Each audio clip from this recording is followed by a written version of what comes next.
The rider from the south arrived in the gray hour before dawn, and I was already awake. I am always awake at that hour. It is the hour when the ironhold is most itself, when the pines stop moving, the cold settles into the black stone of the keep walls, and the silence has a weight to it like packed earth. I had stood in this same window alcove on most mornings for the 20 years I had held this land, watching the tree line hold still, and in all those years the stillness had been enough for me. Sufficient. I had never wanted for anything I could not name in practical terms. Grain for the winter stores, the northern roads clear before first frost, the Werewolf marches held against the southern lords who kept sending their young men over the border ridgeline in the dark. It was always the Audiobooks family that sent them. 3 separate incursions in the past 4 years, 2 in the summer, 1 in the autumn when the harvest runs late and men grow impatient with their own lean season. They were not large raids, not the kind of organized assault that warranted a formal military response, but they were persistent, the way a small injury persists, and they were always just calculated enough to be deliberate. Lord David Audiobooks knew exactly how much pressure I would absorb before I responded. He had been applying slightly less than that amount for a long time. I had grown tired of it. The terms I had sent him the previous autumn were not generous. I had closed the northern pass to his traders, which cost him more than any raid had ever cost me, and I had made clear that the pass would remain closed until he committed to the formal compact I was offering. 7 years of non-incursion, a ward of his own blood, held as guarantee. Standard terms, as these things went, old law, the kind of law that both families had grown up under and knew could not be argued against in good faith. He had accepted because he had no choice. 3 of his sons were in my cells from the autumn incursion at Callow Ford, and I had returned them in good condition, but without the traditional gift exchange that would have indicated a willingness to negotiate on softer terms. He had read the meaning of that correctly. And it was an Audiobooks rider who came through my gate now, waving the white cloth above his head before the outer guard could address him. My wolf lifted his head somewhere in the deep part of my chest, not with interest, with the dull recognition of something recurring, the way a soldier hears a horn he has heard too many times. I turned from the window and told Perv to bring the man in. The compact terms had been agreed. I knew what the rider carried. What I had not been told in any of the back-and-forth correspondence of the preceding months was which member of the Audiobooks family would be sent. I had expected one of the sons. The eldest was already married and therefore unavailable for ward status, but there were 3 younger ones, all of fighting age, all of them the kind of political asset that a lord sends when he wants to retain optionality for future negotiation. A son held as ward carried strategic weight. A son returned in honor at the treaty's end could be the foundation of a longer alliance. David Audiobooks had sent a daughter instead. The rider handed me a sealed letter when he came before me in the great hall. My steward Perv stood at my elbow, saying nothing, because Perv has never needed to be told when to say nothing. I broke the seal and read. My youngest daughter 7, 22 years of age, good health, obedient to whatever terms I set, not a difficult girl. I set the letter down on the table. Where is she? I said to the rider. In the outer ward, my lord. She refused to wait in the carriage. I looked at Perv. Perv looked at the letter. Neither of us said anything for a moment. Bring her in, I said. She came through the main doors of the great hall with her hood pushed back, and her cloak travel-worn, and her eyes moving across the room in the unhurried way of someone making a count. Not a frightened count, not the wide, rapid sweep of a person bracing for threat. More like the methodical attention of someone who has arrived somewhere they intend to understand. She looked at the vaulted ceiling, the black stone, the old ironwork chandelier above the long table. She looked at the tapestries, which were functional rather than decorative old maps of the Werewolf boundary done in faded thread. She looked at Perv, and then at me. She was not what I had assembled in my mind. I had prepared for someone soft and apologetic, a young woman who would spend her days quietly afraid of the walls and require careful management. David Aviath's sons were loud men who pushed with their shoulders even when there was room to pass. I had expected his daughter to be the muted version of the same energy. She was not loud, but she was not muted. She stopped a few paces from the long table and looked at me directly. Not boldly, there was nothing performative in it. She simply looked, the way a person looks at something they have already decided to take seriously. "My Lord Rail," she said, "I am 7. I have read the compact terms." She glanced at the letter on the table. She had read them, all of them. "Then you know what your role here is," I said.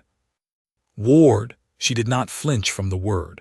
"I know what it means in practice. I will not require you to pretend otherwise." She paused. "I would like to know where I am to be housed, and whether I am permitted to move through the keep freely or only within a set portion of it."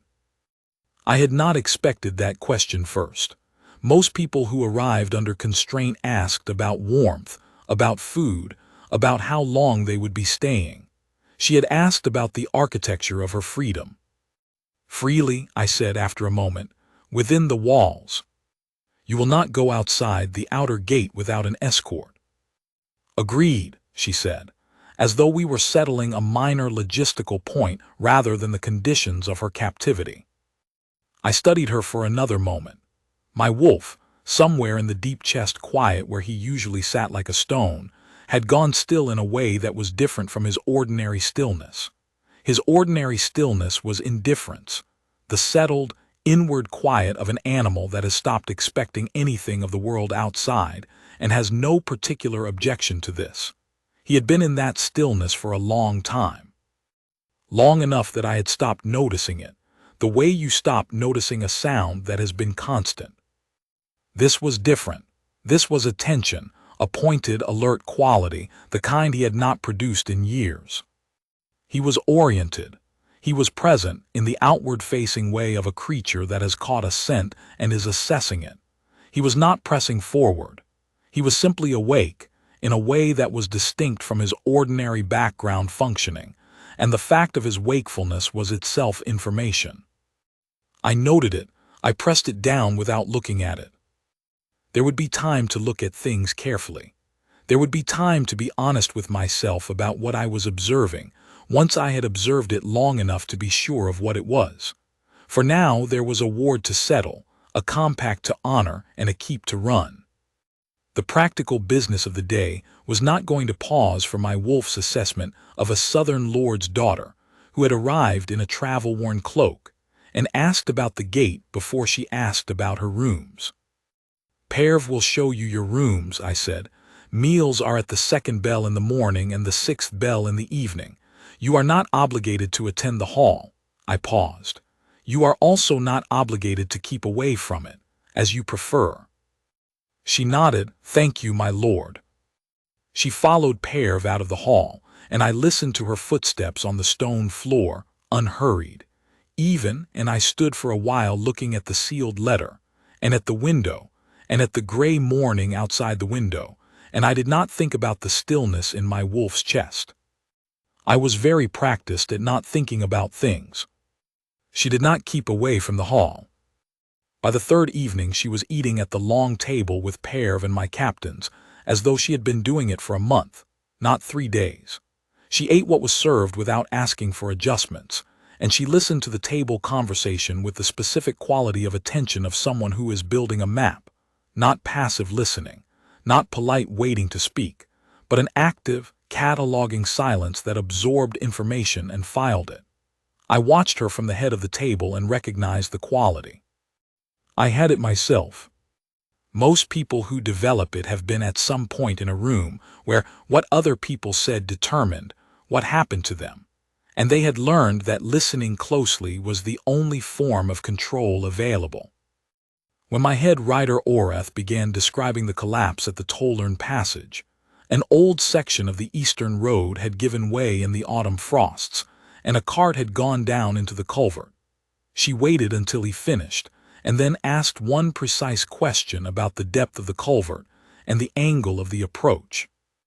The accuracy of the question was obvious enough that Oreth answered it fully before he realized he was giving detailed road information to a ward who had no formal role in any of our maintenance operations. I let it continue. My wolf was watching, in the deep quiet of his chest.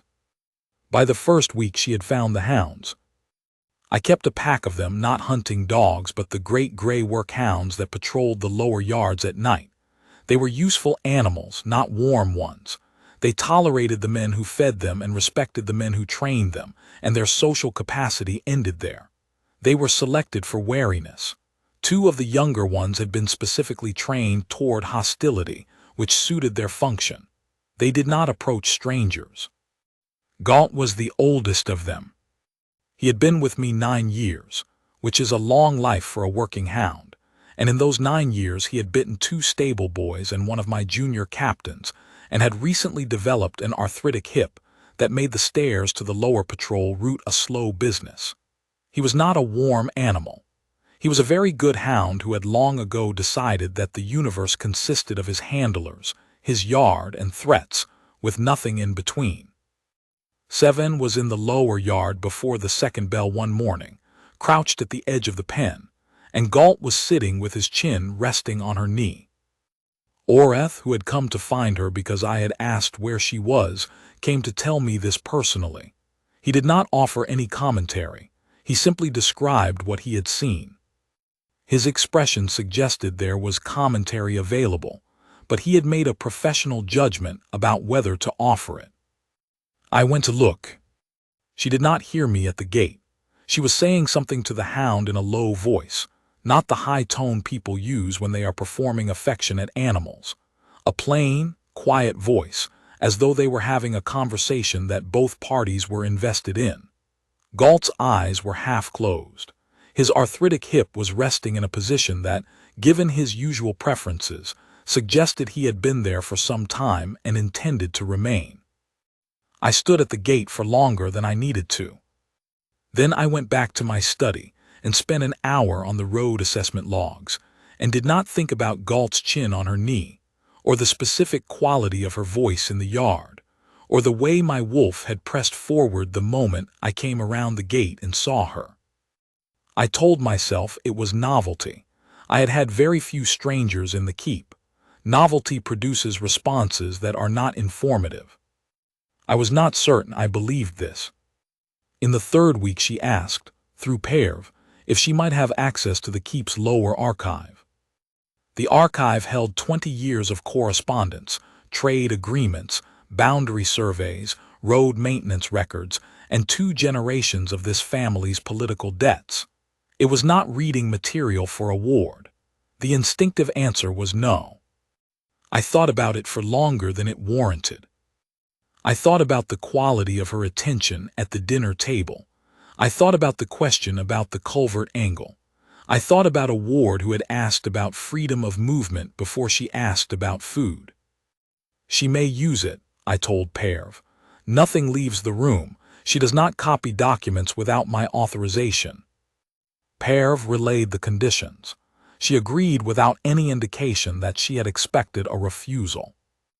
In the evenings, after the 6th bell when the hall had emptied, I would sometimes pass the archive room on the way to my own study, and the light would be showing under the door.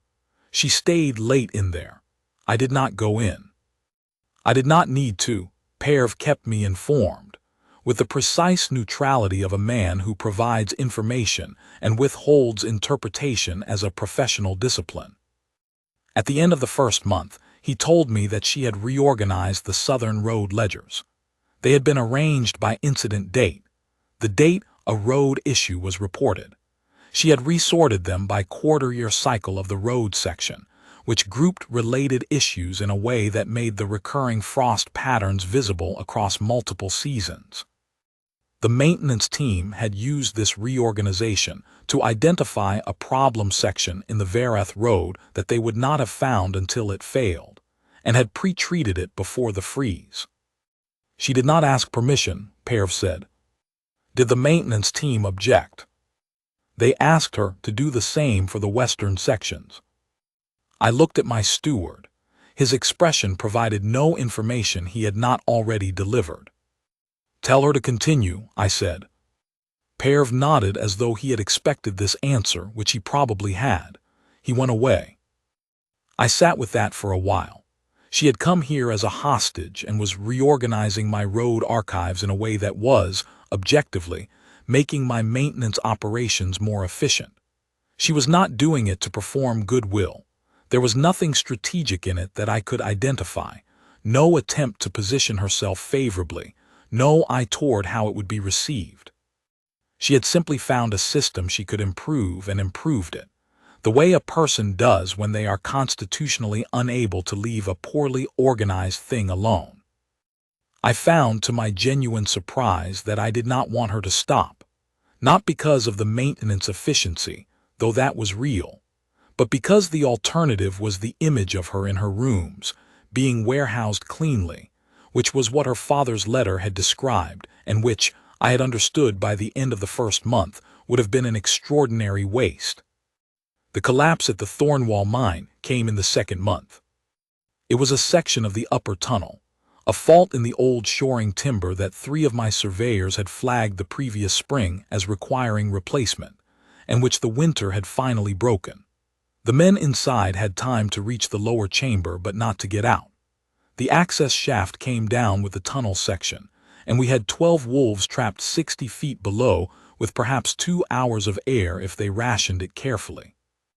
I had the rescue team assembled and moving in under 20 minutes. I was in my riding gear and at the horses when I heard her voice behind me. The collapse pattern. She was at the edge of the yard, not dressed for riding, hair pulled back, a map open in her hands. One of the archive maps. She had taken it from the lower room and marked something on it in chalk. Oreth described it at the table last week. The eastern face of that tunnel section was limestone, not granite. It will not hold a direct bore, but there is an old water channel on the south side of the ridge. If you come down from the channel bed at an angle here. She held the map out to me. The shoring problem in that section was the eastern wall. The channel approach avoids it entirely. I took the map. I looked at what she had marked. The angle she had identified would bypass the unstable eastern face and bring us into the lower chamber from the south, where the stone was different. She had noted the limestone distribution in chalk, with a second annotation about the gradient of the channel bed that indicated she had measured it from the survey notation in the archive. "Perv," I said, "put her in the second wagon." She did not say anything. She folded the map and climbed into the wagon. The approach she had identified was correct.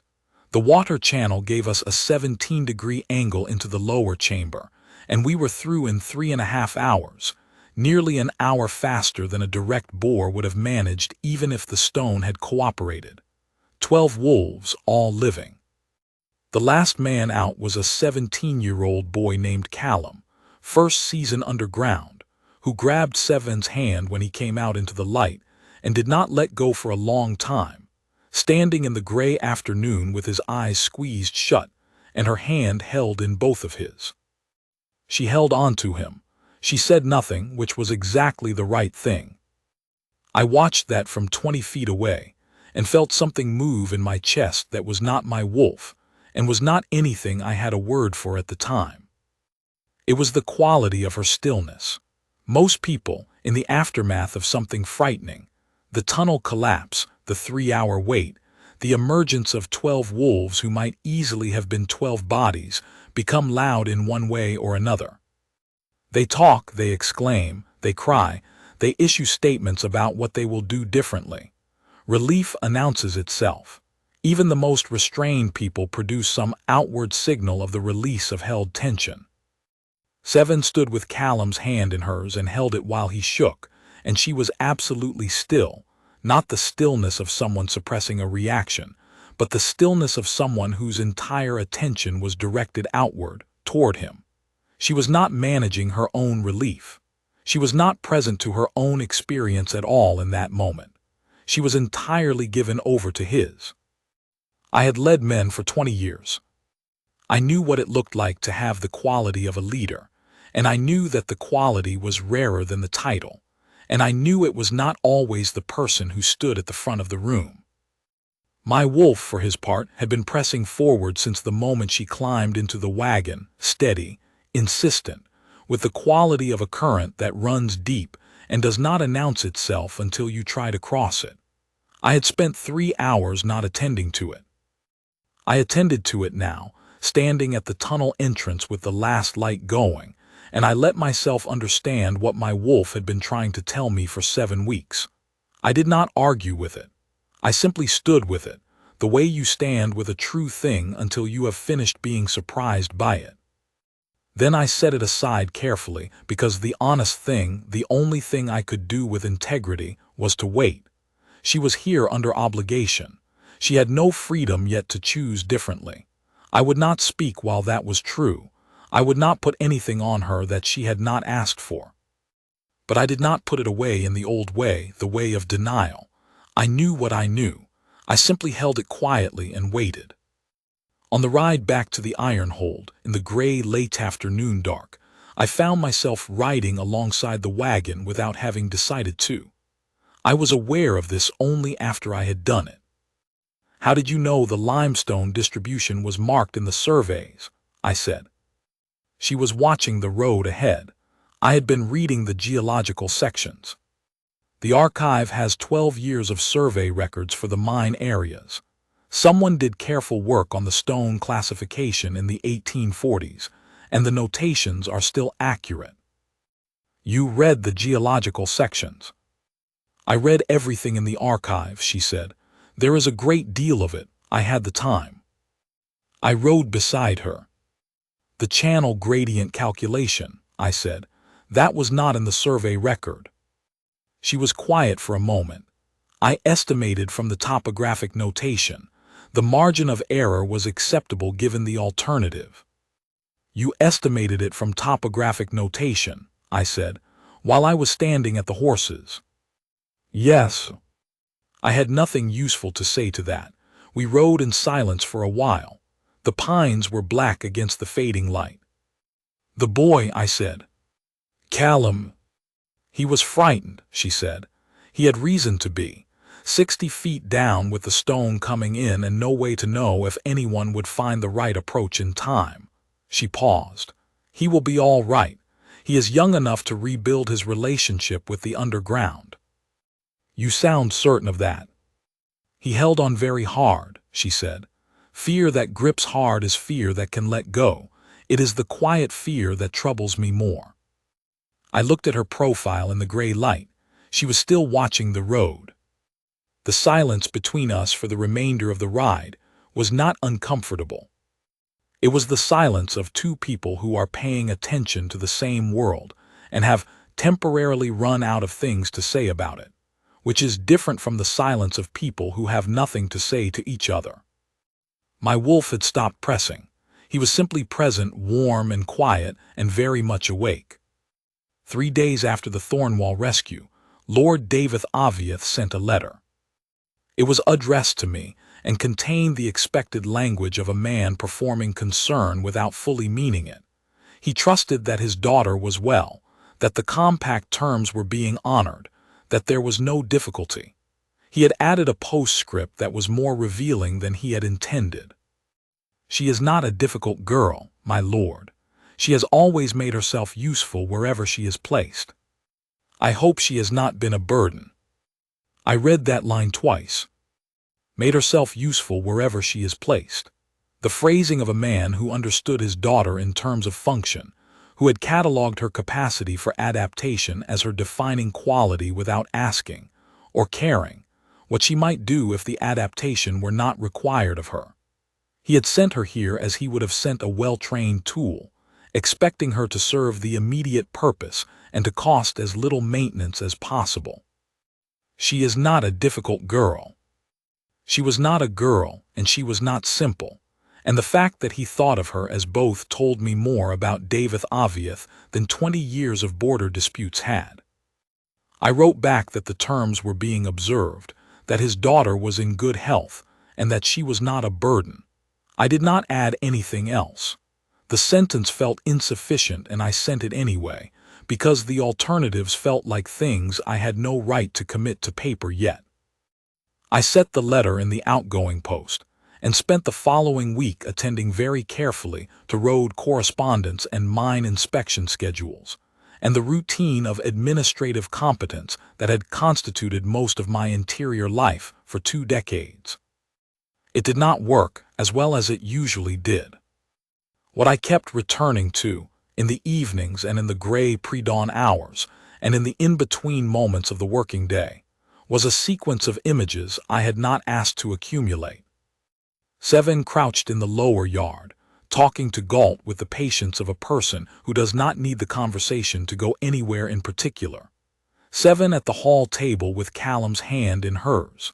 Seven at the wagon with a chalk-marked map, saying here and meaning it with the precision of someone who has done the calculation and is confident of the answer. She had come here with nothing except herself, by her father's orders, under the technical category of hostage, and she had been entirely and consistently herself in every room she entered. I could not think of anyone, in 20 years of running this hold, who had done that.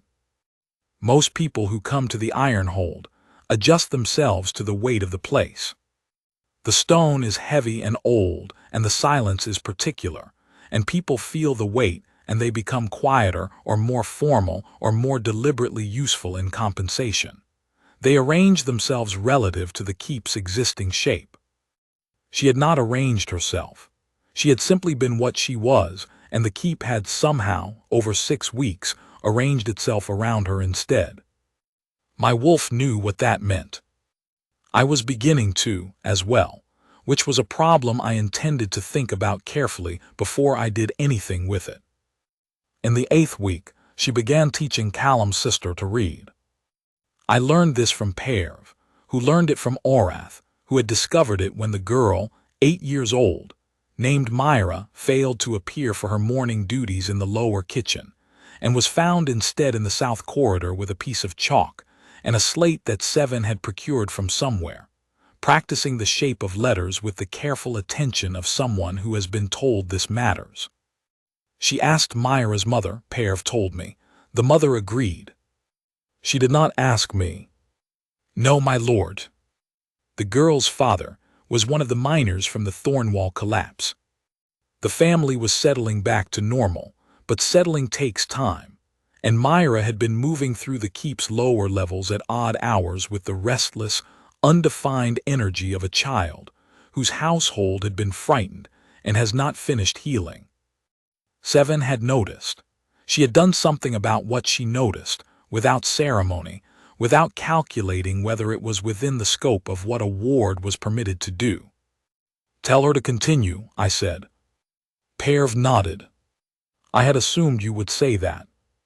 You assume a great many things, Perv. It saves time, my lord. He went away, and I sat for a while with the particular feeling that had become familiar over the preceding weeks. The feeling of having expected one thing and found something quite different, and of being unwilling to pretend the difference was not significant. I had expected, when the compact was agreed, a ward who would need to be managed, someone who would take up a determined amount of space in the keep's daily life and would need to be compensated for the inconvenience of their situation with small courtesies and deliberate inclusion. A person to be kept, not a person who kept themselves. Seven did not need to be managed. She needed a gate to go out of, occasionally, and an archive that was organized well enough to be useful, and someone to ask when the mine surveys were last updated. Beyond that, she was self-contained in the specific way of people who have an interior life that does not require external maintenance, who can go into a room alone for several hours and come out having done real work and having genuinely occupied the time. It was a quality I had valued all my life because I had the same one, and it had served me in running a keep at the northern edge of the territory, where the work is real, and the days are long, and there is no surplus of people to fill the silences. I had not thought to wonder in 20 years whether I might want to share the silence with someone. I had not thought that sharing a silence was different in character from being in two separate silences in adjacent rooms. I understood now that it was. On the third day after the Myra arrangement was formalized, I walked the south corridor in the late morning on my way to the East Wing office, and I heard the girl's voice, careful, working, sounding out the shape of a syllable, and then Seven's voice, very quiet, saying the syllable correctly and then waiting, and then the girl's voice trying it again, and getting it right this time, and the small silence of someone who has just done a thing correctly and is sitting with the feeling of having done it. I stopped outside the door for a moment. Then I went on to the East Wing office and wrote 3 letters in clean, efficient sequence, which I sent with the afternoon rider, and I did not look at the south corridor on my way back. The journey to the Varath marches came at the end of the 2nd month. There was a disputed boundary parcel in the far eastern section of the marches, a narrow strip of grazing land that the Callow family to the north and the Aviath border sublords to the south had been contesting for 11 years. It was small enough to seem trivial, and positioned precisely enough that it controlled the water access for 3 meadows on either side. The previous attempts at resolution had failed because neither party trusted the other's survey measurements. It was Perv who suggested that Seven accompany the delegation. "The Aviath family holds the southern claim," he said. "A representative of that family present at the survey might reduce the southern sublord's objection to the measurement. She is a ward, not an emissary. She is an Aviath by blood, my lord. Whether she is here as ward or as emissary, the southern sublords will see the family." It was a reasonable suggestion. It was also elegant, and I could see that Perv had been thinking about it for longer than one morning. I agreed to it. She agreed without hesitation. We rode with a party of 8, including myself, Seven, Perv, Orath, and 4 of the border riders. It was a 2-day journey through the pine country and then down into the gray-green borderland of the marches themselves. The first day passed in the orderly way of working travel, distance covered, camp made, provisions organized. She rode well, which I should not have been surprised by but was. The Aviath holdings are riding country. Of course she could ride. The border outpost was a stone structure not much larger than a farmhouse. The riders took the outer room. Perv had determined, through his particular brand of logistics that treats inconvenience as a personal affront to his competence, that she would have the inner chamber and I would sleep outside. He told me this after we arrived, in the neutral tone. "Change it," I said. "She will be warmer in the inner room." "Change it." Perv considered this for 2 seconds, determined that I was not going to sleep in the small stone inner room while she had the outer one with 8 riders, and rearranged nothing, because he is Perv, and he had already decided the correct arrangement and was waiting for me to stop objecting to it. We were in the inner chamber, which was small and had 1 table and 2 chairs and a fire. Perv brought food and served it with the efficiency of someone executing a plan he had already completed internally, and then left.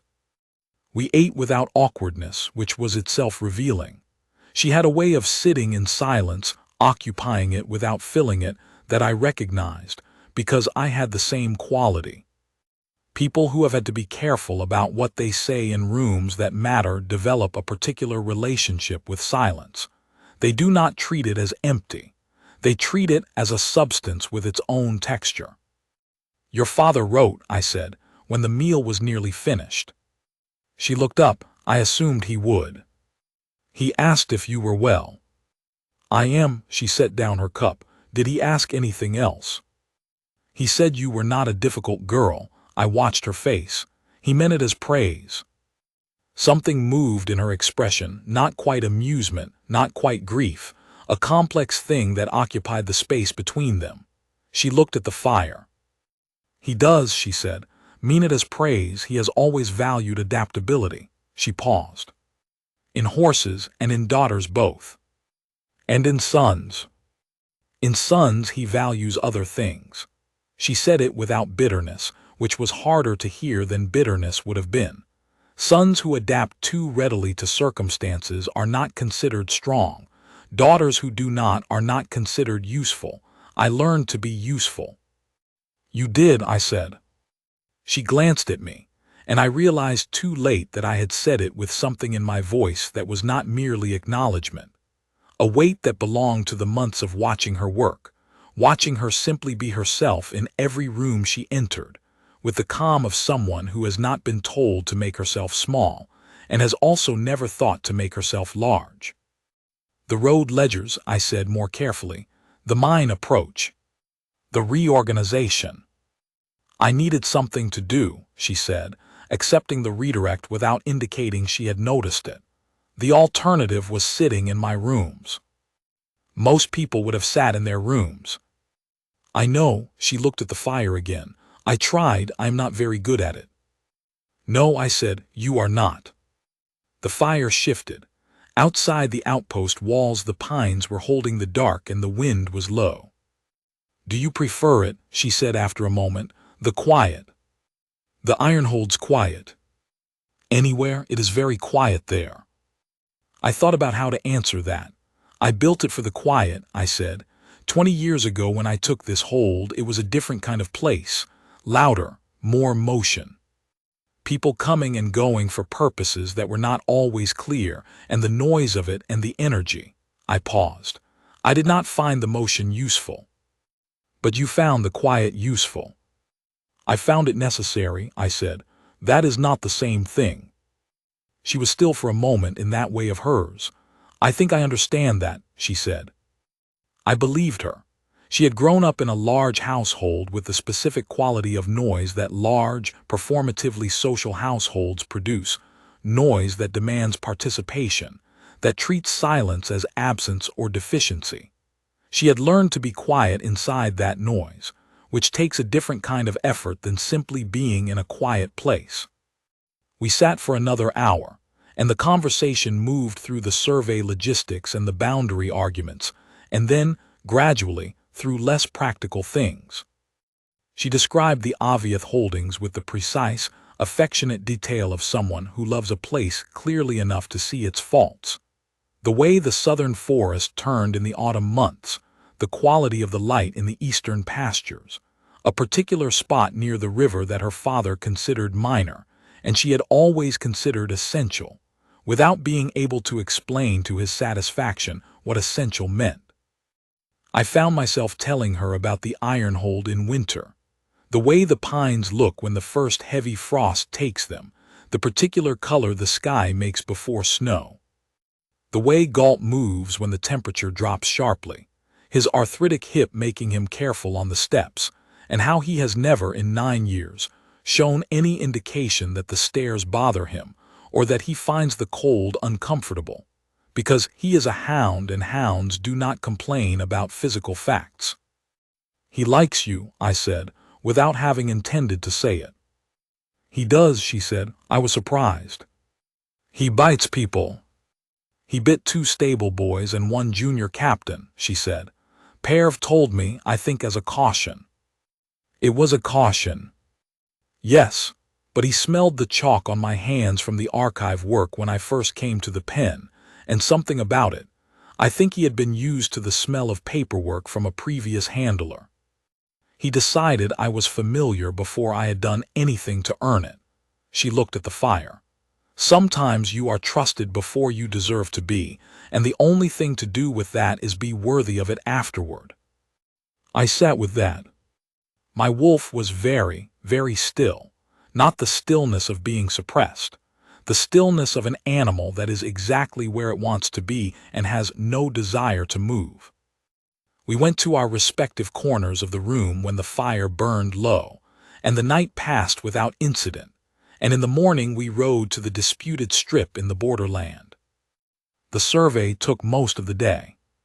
She worked with the precision I had come to expect, and with a patience that the southern sublord surveyor, a man in his 50s who had been doing this work for 30 years and was inclined, initially, to treat her as a courtesy presence rather than a technical one, found, over the course of the morning, entirely credible. By the afternoon, he was consulting her measurements rather than checking them, which is the surveyor's version of a considerable compliment. The Callow family's representative was a young man, formal and guarded in the way of people representing a family interest they did not set themselves, and he watched her work with the expression of someone revising an expectation. When she identified a discrepancy in the original boundary marker position, the marker had been moved, at some point in the preceding 30 years, approximately 2 feet south of the original foundation ridge, which had advantaged the Oviath claim in a way that was never formally recorded. She noted it to both parties simultaneously, without hesitation, and proposed a correction that disadvantaged the Oviath position slightly, but brought the boundary into accord with the original survey. The Callow man looked at her, then he looked at me, then he looked at her again. "You are an Oviath," he said. "Yes," she said. "The boundary marker is in the wrong place. The correction stands regardless of which family benefits from it." The boundary was established by the close of the afternoon. 3 meadows resolved. 11 years of a small, persistent grievance ended before it could become a larger one. Orath, riding back beside me as the light went, said nothing for half a mile and then said, "She is not what I expected." "No," I agreed. "From an Oviath." "No." He was quiet, then carefully, "My lord." "What?" "Nothing," he looked at the road. "Nothing, my lord." I knew what he had been going to say. I did not press him to say it, but it stayed in my mind for the remainder of the ride, the thing he had decided not to say, which was the thing that Perv had not said, and that the maintenance team had not said when they asked her to organize the Western Ledger sections, and that Callum had not said when he held her hand coming out of the tunnel. A simple observation, carrying the weight of a complicated one. The second month ended, the third began, the first snows came. She had never seen snow like this. I was in the corridor off the east wing when I passed the window where she was standing, the wide window that looks over the inner yard, and I stopped because the expression on her face was one I had not seen on it before. Every other expression she wore in the iron-hold had been measured, even when it was warm, the expression of someone who is present and open, but has learned to have some distance between feeling something and showing it. This was not measured. This was the unguarded face of a person watching something astonish them, a simple, complete delight, the kind that has not had time to become anything more careful. Her hands were flat on the sill. The snow was coming down in large, slow flakes, the first real fall of the season, and she was watching it the way Myra watched her letters take shape on the slate, as though she had been told something existed and now it was actually existing, and that was remarkable. I stood in the corridor and did not announce myself and watched the expression on her face and understood, standing there, that I had been watching her for 3 months and I was not going to stop. That was not precisely a decision. It was more of a recognition, the kind of recognition that comes when you have been denying something for long enough that the denial has simply become too expensive to maintain. My wolf, in the deep chest quiet where he lived, pressed forward slightly, not demanding. He had been waiting, patient and steady and warm since the second day. He knew, with the certainty of things that are simply true, that she was his. He had known this since Galt put his chin on her knee, or perhaps since she asked about the outer gate before she asked about the meals. He had no use for the careful management of acknowledgement that I was engaged in. I went back to my correspondence. But I stopped putting things away. I stopped arguing with what I knew. I let myself simply know it, which is a different kind of weight, heavier, and also lighter, and also entirely different in character from the weight of not knowing. In the 3rd month, she began coming to find me when she had a question about the archive materials, rather than routing her questions through Perv. I do not think she noticed this shift, or if she did not remark on it. She would appear in the doorway of my study with a ledger page or a survey notation and say something like the Western Road classification. I think there may be an error in the 1845 notation, but I want to confirm with you before I adjust the archive reference, and I would look at what she had found, and we would discuss it, and she would go back to the archive. This happened 4 times in the 3rd month, and 7 times in the 4th. In the 5th month she asked, one evening, whether she could look at the Werewolf Marches Survey Master, the original, not the copy I had given the teams. It was in my study. I had been at the desk. She stood in the doorway and asked, and I said, of course, come in. And she came in and spread the survey on the desk beside the papers I was working on, and we both looked at it for a while. And then we were both working. She annotating her questions on a separate piece of paper, I at the correspondence. And the evening went by in the particular way of evenings spent in a room with someone whose presence is easy. I became aware in the 5th month that I had rearranged my movements through the keep. The study where I had always taken my afternoon correspondence was on the west wing. The archive was on the east wing. The second hall where she sometimes worked through the noon hour with the maintenance records was also on the east wing. I had moved my afternoon work to the east wing office I used for meetings, without acknowledging that I had done it. I acknowledged it now. I acknowledged that I had done it on purpose, in the way of someone who makes decisions before they are willing to call them decisions. My wolf found this deeply satisfying. I did not do anything about it yet. In the 6th month, there was an incident at the northern patrol boundary that put the whole keep on a footing for 3 days. A band of independent traders had come through the boundary ridgeline, not obvious men, not any family I recognized, but the kind of opportunists who appear when a region has recently concluded a peace compact, and the patrol patterns have not yet fully adjusted to the new configuration. They were not dangerous in the organized sense, but they were numerous, 11 men, 2 of whom were armed well enough to be former soldiers, and they had made camp in the disputed timber stand on the northern approach, which put them technically within the Ironhold's territory. I took a party of 6 riders to address it, which was standard procedure for this size of incursion. I did not think twice about it. I had done this a dozen times in the past 20 years.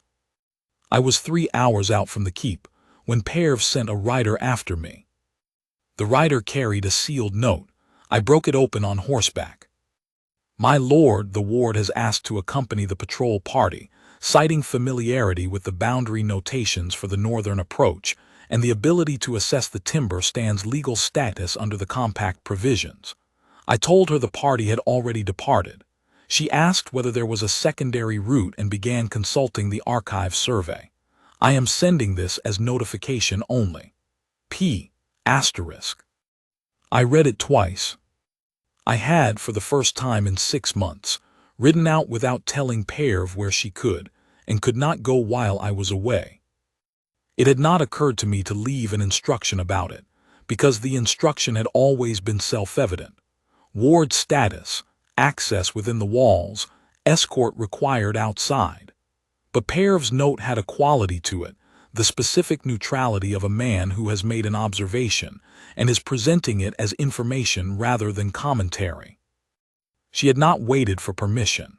She had assessed the situation, identified her own relevant skills, and was in the process of determining whether there was a way to be useful. I thought about this for the remainder of the ride to the northern boundary. The incursion was resolved without difficulty.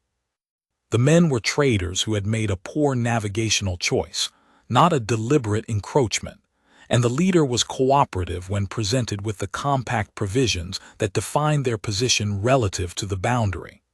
We escorted them back to the ridge, and they went south without requiring further management. On the return ride in the late afternoon, Oreth pulled alongside me. Perv's note, he said. Yes. She would have been useful, he said. The timber stand question. She knows the compact provisions better than most of my riders. I know, I said. The northern approach survey, he continued, with the particular persistence of a man who has a point to make and has decided to make it obliquely. The notation discrepancy she identified last month. If she had been there. I know, Oreth. He was quiet then, my lord. What? When is the next northern boundary inspection scheduled? I looked at him.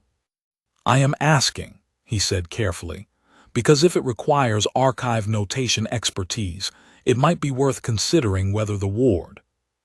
Oreth. My lord.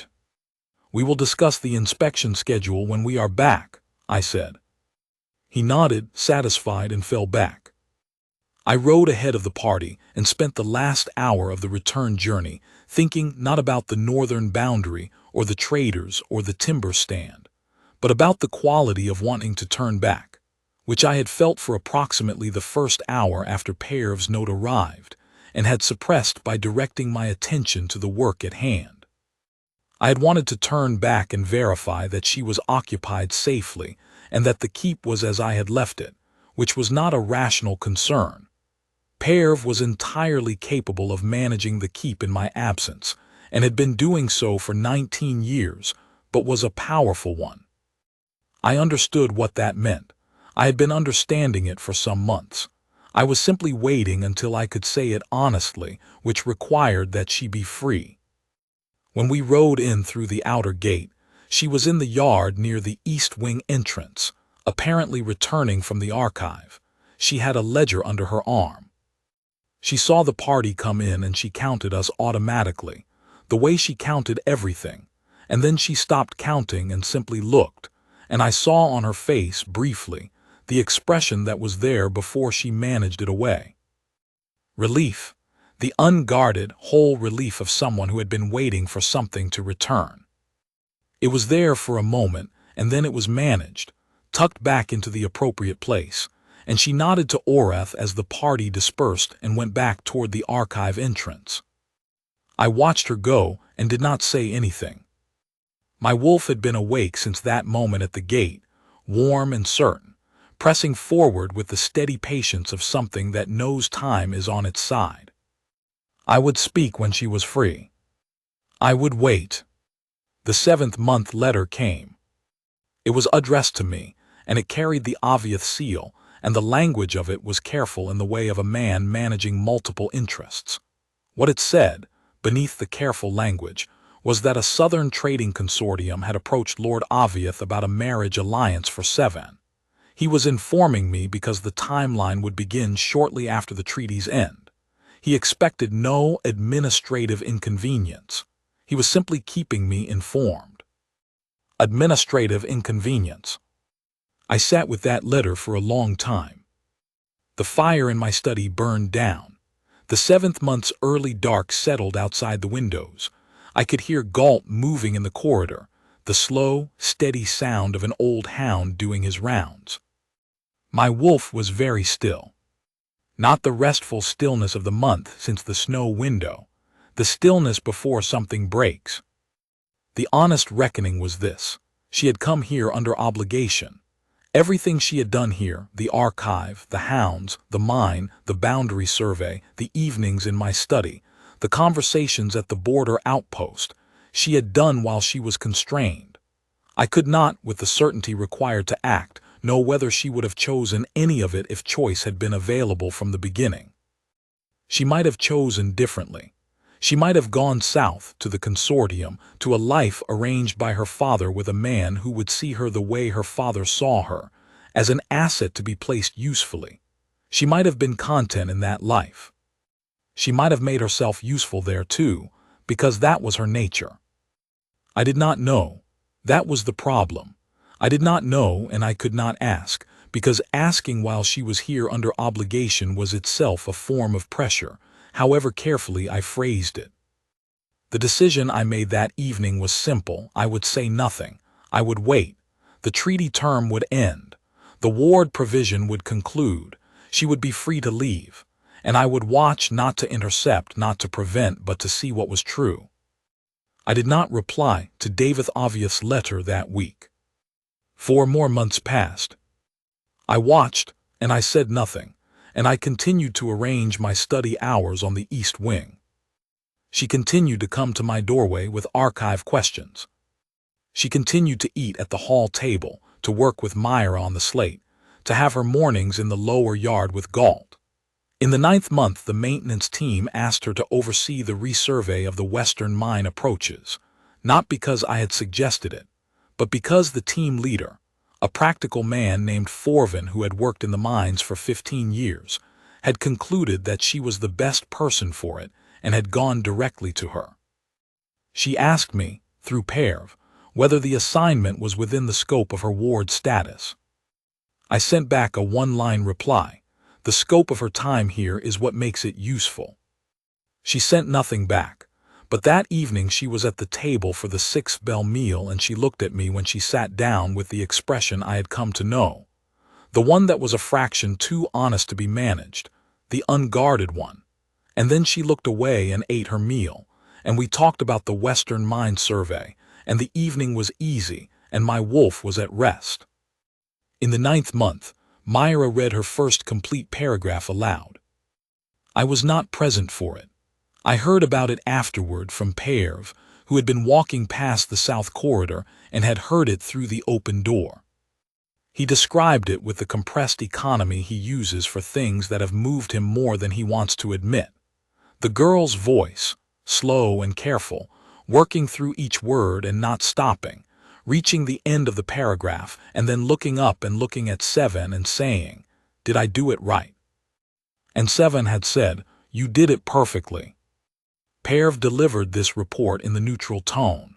Then he went away, and I sat for a moment with the image of it, the girl, the slate, Seven's voice saying asterisk perfectly, and felt something move in my chest that was warm and specific and had nothing to do with road administration.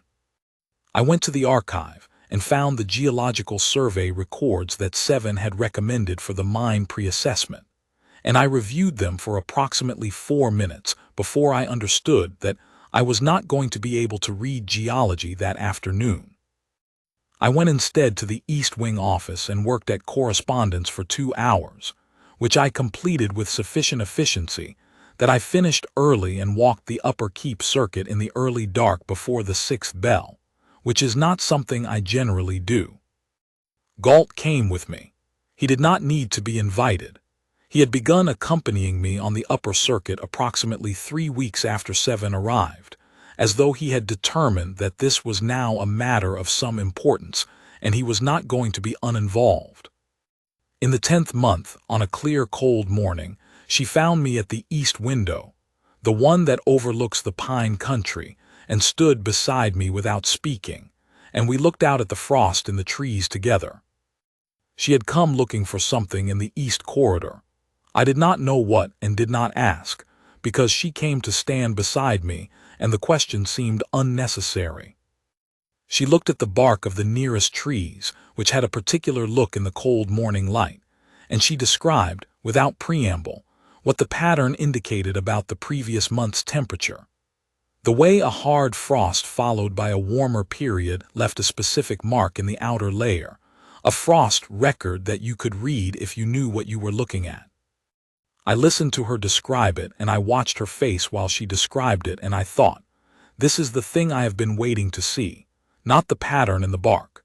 This, her here in the ordinary cold morning, talking about a thing she finds interesting with the easy directness of someone who has been in this place long enough that she does not need to perform her knowledge of it. She simply has it.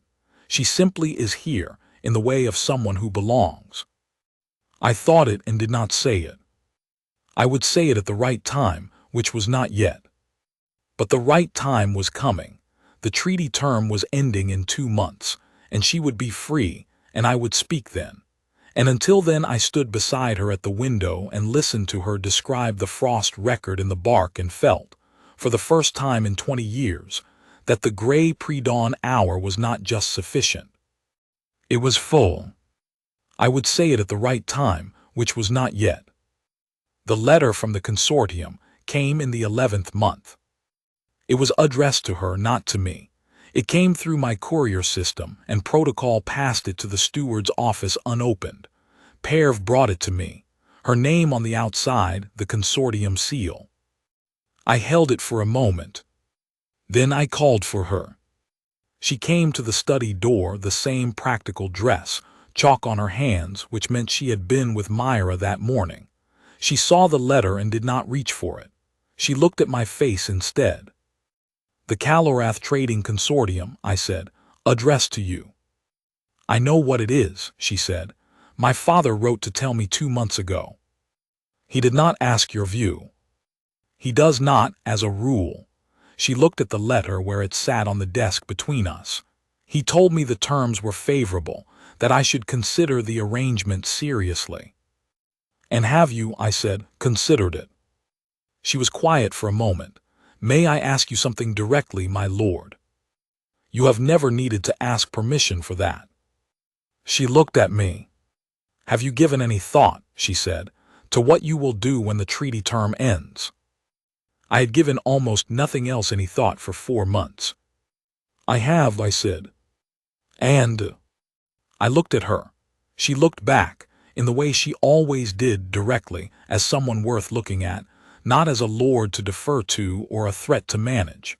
She had always looked at me like that from the first morning, as though I was a thing she had decided to take seriously and saw no reason to stop. "I thought," I said, "that it was important to be certain that what I wanted to say was not constrained by the situation you were in, that you had a genuine choice available. So I waited." Her hand stilled on the letter she had picked up. "In what sense?" she said. "In the sense that you came here under obligation. And I did not want to speak before you had the opportunity to leave." I looked at the letter, then at her, "so that I could see what you would choose." The silence was long enough that the fire shifted once. "You have been waiting," she said, "this whole time." "I am a patient man," I said, "when something is worth being patient about." She set the letter down on the desk. She looked at it, then she looked at me. "I do not want to leave," she said. It came out plain, without decoration, the way she said everything she actually meant. "I have not wanted to leave for several months, perhaps for longer than that. But I was not going to say so because I was sent here and I did not want you to think I was," she paused, "adjusting to circumstances, the way I have always done. Making myself useful wherever I am placed and calling it a preference." I understood what that cost to say. I understood it entirely. "7," I said. She waited. "You reorganized my road archives," I said. "You identified the limestone stratification at Thornwall. You settled an 11-year boundary dispute in an afternoon by noting in front of both parties a measurement discrepancy that disadvantaged your own family. You are teaching a miner's daughter to read. Galt sleeps outside your door." I paused. "My wolf has been at rest since the second day you were here, which has not happened in 20 years. I looked at her steadily. "I am not asking you to adjust to circumstances. I am asking whether these circumstances are the ones you want." She looked at me for a long, long time. "Yes," she said. "One word, the most useful word." I did not know, until the following morning, that Perv had been in the corridor during most of that conversation. He had come to the study door with the afternoon's correspondence and had stood in the corridor, and he had assessed the situation with the particular efficiency of a man who understands when his presence would be an inconvenience, and he had gone away. He told me this himself, with the neutral tone. "The wolf," he said, "in the east corridor this morning." "What about him?" "He was at the east window." I looked up. The east window overlooked the lower yard where she had her mornings with the hounds. "Was he?" I said. "He has not been to that window before," Perv said, "in 9 years." I set down my pen. "Galt," I said, "is a hound." "Yes, my lord." He was quiet for a moment. "I have taken the liberty of drafting a preliminary letter of intent for Lord Aviath, if you wish to review it." I looked at him. "I had anticipated the general shape of events for some weeks," he said. "It saves time." I took the draft. It was, as Perv's drafts always are, exactly right, formal where formality was required, clear where clarity was required, and leaving sufficient space for the reply before the next formal step. He had invoked a provision in Section 7 of the Compact, a clause that allowed the holding lord to propose a formal bond alliance in place of the ward provision at the treaty's end, converting the arrangement from temporary custody to permanent alliance by mutual consent. "Where did you find the Section 7 provision?" I said. "Archive," Parav said. "Seven located it in the 5th month. She brought it to my attention. She said she did not wish to raise it herself as it might be misread." I sat with that. She had found a provision in my own treaty documents that would have allowed this outcome months earlier. She had brought it to my steward and not to me, because she did not want to seem to be angling for it. "Parav," I said. "My lord, have you always been this effective?" "When the situation calls for it," he said. "Yes." He went away. I sent the letter to Lord Aviath that afternoon. His reply came within the month. He agreed. The compact provision was binding, and the consortium terms had not progressed to formal commitment. He agreed in the careful language of a man who had not expected this outcome, and was managing his own surprise. I read between the lines and understood something. He had not imagined this. He had sent her here as a diplomatic token, and she had become something else entirely, in a stone keep in the north, through the mechanism of simply being entirely herself for 12 months.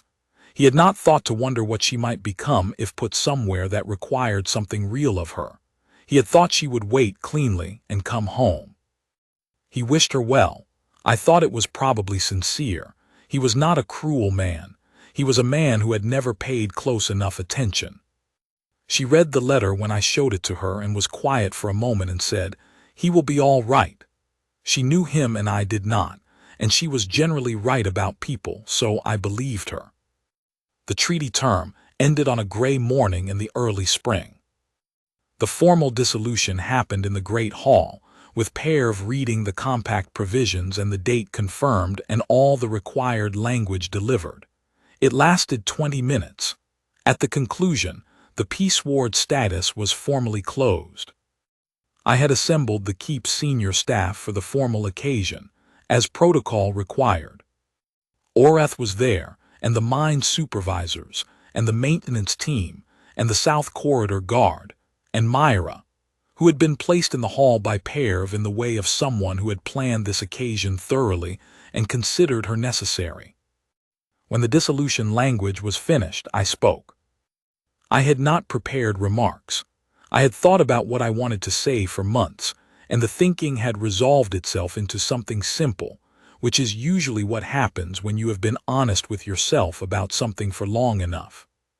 "The peace ward provision of the Aviath Compact is formally concluded," I said.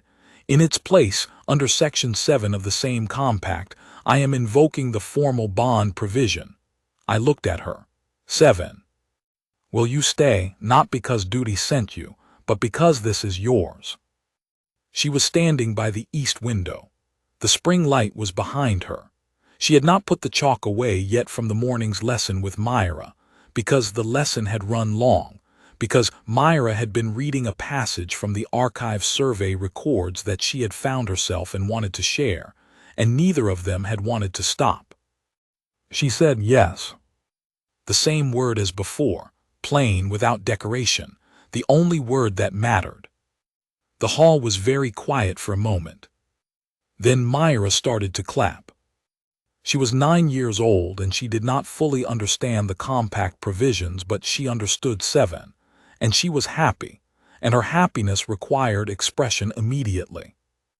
After a moment, Callum, standing with the mine crew, started to clap as well. Then Orath, who was not a man given to demonstrations, clapped once and then continued because it was happening and he was part of it. Then the maintenance team. Then the rest of the hall in the way of people who have been waiting for permission to do what they already wanted to do. I let it continue. My wolf was not pressing forward. He was simply there, quiet and warm and entirely at rest, in the way of something that has arrived at the right place and knows it. Parav at my left shoulder said nothing, but I have read his expression for 19 years. "When did you know?" I said under the noise of the hall.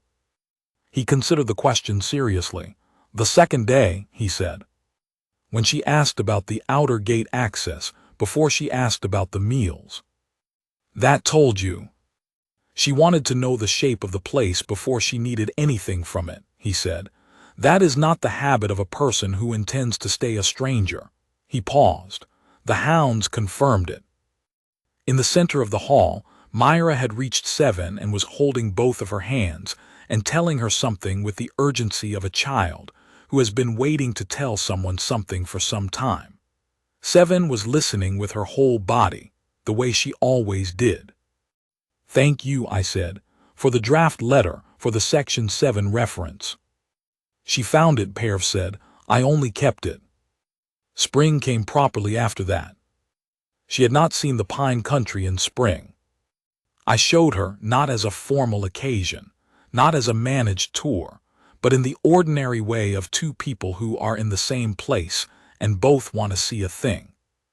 The bark markings were different in the warming weeks, and she had been right about being able to read the temperature history in them. She showed me what she meant in a stand of eastern pines on the 4th day of the spring survey, when we had stopped to let the horses drink at the Tollern Creek. She ran her hand along the bark and described what she was seeing, and I watched her face rather than the bark and thought, I have spent 20 years building a place worth being in, and I did not know until 12 months ago that the place being worth it was not the same thing as having someone to be in it with.